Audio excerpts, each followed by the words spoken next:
और जिस उसके बाद जो मेरी शुगर की बीमारी, जो मैं किलोमीटर कई सैर करता था, कभी ये दवाई खाओ, कभी वो दवाई खाओ, कभी उससे लेकर आओ, मैं जी उसके बाद में ऐसा हुआ जी अपने आप ही मैंने जी, मैं रोटी सीधी जो घर की रोटी सिंपल वो खाता था मैं, और मैं कोई दवाई भी मेरी मतलब बाहर बुर की भी मतलब थोड़ी बहुत खाता, ज़्यादा नहीं खाता, तो मेरी शुगर कंट्रोल हो गई जी उसमें। और शुगर ऐसी कंट्रोल हो गई जी, मैं जब जाता चेक कराने, खाना खाने के बाद भी कराई, पहले भी कराई, और नॉर्मल तकरीबन 90-100 के करीब मेरी आती रही जी। एक लाभ तो मेरे को ये हुआ जी। दूसरा लाभ मेरा आर्थिक लाभ हुआ जी। मेरी फैक्ट्री बंद पड़ी थी, किराए में मेरी फैक्ट्री थी, वहाँ पे मशीनें सारी बंद पड़ी थी, और पैसे वाले मेरे तंग कर रहे थे डेली, तो जो मशीनें मेरी बिक नहीं रही थी, एक दिन अचानक मेरे को फ़ोन आया। जो आदमी मेरे पहले कई बार फ़ोन करता था, अभी मशीन बेचनी है, मैंने उसको मना कर दिया जी, भाई तेरे बस की मशीन लेनी है को नहीं, तू मेरा टाइम ना ख़राब करे, मैं कोई और को बेच लूँ अपने। वो आया, भी तू आज एक मौका दे, मैं आ रहा हूँ वहाँ पे।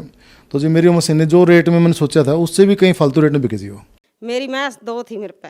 एक मैस मैं थोड़े दिन पहले ले आई थी, एक मैस न 15 के दिन हुए थे आई नगर पे। तो उन 2 मैसां ने कोई जहरीली चीज़ खा ली। जहरीली चीज़ खाने के बाद वो मैसां दोनों बीमार होगी, ना घास खावें ना पानी पीवें, यानी कि दूध भी ना देवें, जो खावेंगी दूध भी कहाँ से देंगे जी। फिर उसके बाद दोनों मैस बीमार होगी, डॉक्टरों की टीम आई कर दी हमारे घर पे। गड्डी में आते थे डॉक्टर, यानी कि 3-3 4-4 डॉक्टर रोज आते थे, ग्लूकोस भी लगाते थे मैसों के, और टीके का तो घाटा ही नहीं। तो 105 बुखार और 104 बुखार दोनों मैसां का नीचे नहीं हो रहा था। फिर उसके बाद बंदी छोड़ सतगुरु रामपाल जी से प्रार्थना लगाई जी। प्रार्थना लगाने के बाद तो मैं सना श्याम ने ही घास भी खाया जी, पानी भी पिया। पानी पिए पीछा घास खाए पीछा उन्होंने अगला दिन सवेरी दूध भी दिया। वो मैस बिल्कुल ठीक हुई, एक ने 14 लीटर दूध दिया, एक ने 12 लीटर दूध दिया। जैसे मेरे नाम दीक्षा मुझे मिली, मेरा प्रमोशन जो अटका हुआ था, मैं फरवरी में नाम दीक्षा ली, अप्रैल में तुरंत मेरा प्रमोशन हो गया, मई मंथ में मेरा सैलरी इंक्रीमेंट अपने आप हो गया। अगस्त में मुझे कंपनी ने एक बड़े प्रोजेक्ट के लिए हांगकांग भेज दिया, और दिसंबर में अगेन एक बड़े प्रोजेक्ट के लिए न्यूयॉर्क भेज दिया। 2019 में मैं और एक बड़े प्रोजेक्ट पे काम करी थी इंडिया में ही, और 2020 में, जो कि हमको सबको पता है कोरोना की वजह से तबाही मच गई थी, लोगों के जॉब चले जा रहे थे, लेकिन मुझे मतलब जॉब गया नहीं बल्कि कंपनी से बोनस मिला। और संत रामपाल जी महाराज जी की इतनी दया हुई कि जो बोनस मिला, जब उससे TDS मैंने कट करके टैली किया, तो मेरा एक पर्सनल लोन था, एग्जैक्ट उतना ही अमाउंट बचता था कि उनकी दया से मैं पर्सनल लोन एक झटके में क्लियर कर पाई। उसके बाद बात करूं कि आर्थिक लाभ की, आर्थिक लाभ है, बहुत सारे आर्थिक लाभ हैं भगत जी।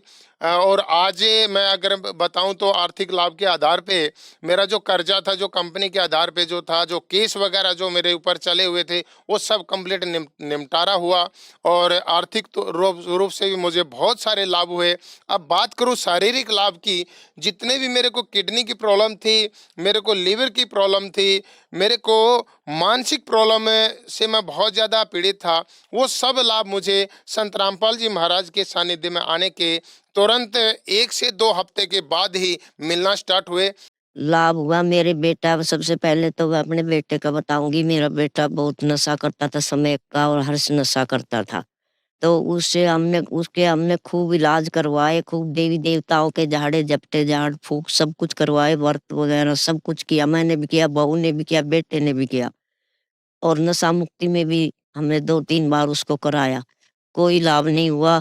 और बाद में उसको टीबी की बीमारी और हो गई नशा मुक्ति के अंदर, बिल्कुल वो मरने को हो गया। वहां से फोन आए कि इसको ले जाओ, इसको ज्यादा भयंकर बीमारी लग गई, ये ठीक नहीं हो रहा।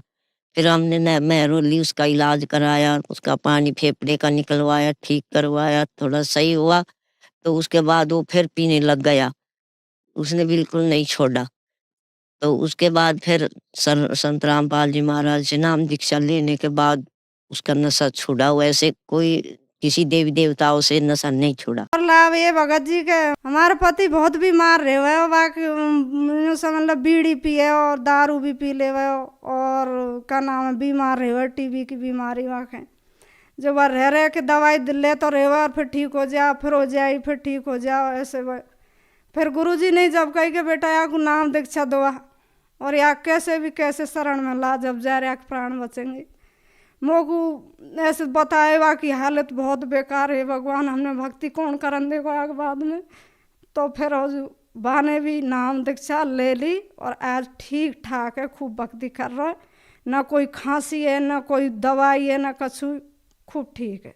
बहुत बीमार रहती थी, इस टांग में पूरा ही दर्द रहता था, जिसे हमारे रिंगन पाव बोलते हैं। तो बंदी छोड़ सतगुरु रामपाल जी महाराज की दया से बिल्कुल ठीक होगी।